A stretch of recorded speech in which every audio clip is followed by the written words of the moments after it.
ઉદ્ધવજી ગયા છે વ્રજમાં.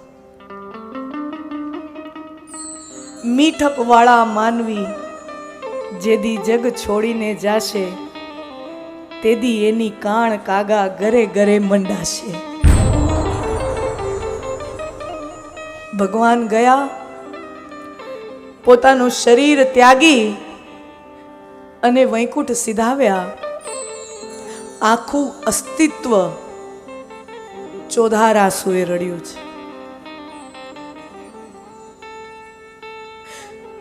સૂરજને એમ થાય કે મારું મોઢું ક્યાં ઢાંકું, આ દ્રશ્ય મારાથી જોવાતું નથી, મારો બાપ આમ પડ્યો છે.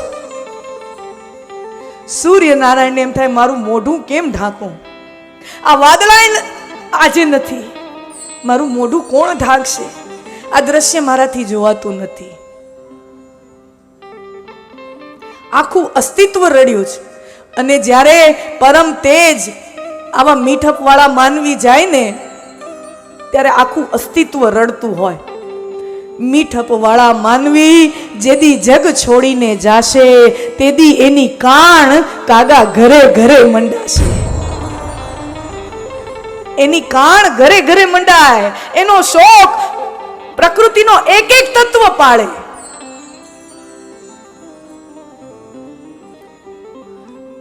આ પ્રસંગ જ્યાં બન્યો થોડેક દૂર એક હિરણ નદી વહે છે. અમારા સોરઠમાં હિરણ નદી છે.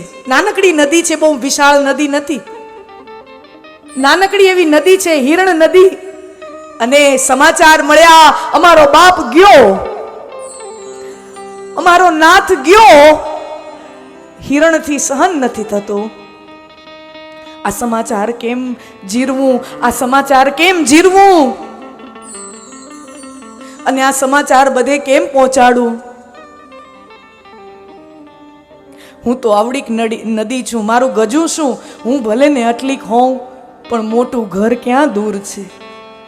મારું ગજું ભલે ને આટલું હોય પણ મોટું ઘર ક્યાં દૂર છે. અને એ હિરણ નદી દોડતી પડી છે સમુદ્રના પેટમાં. નદી જઈને સમુદ્રને મળતી હોય, ઈ નદી દોડતી જઈને સમુદ્રના ખોળામાં પડી અને સમુદ્રને કહે છે, આપણો બાપ ગયો,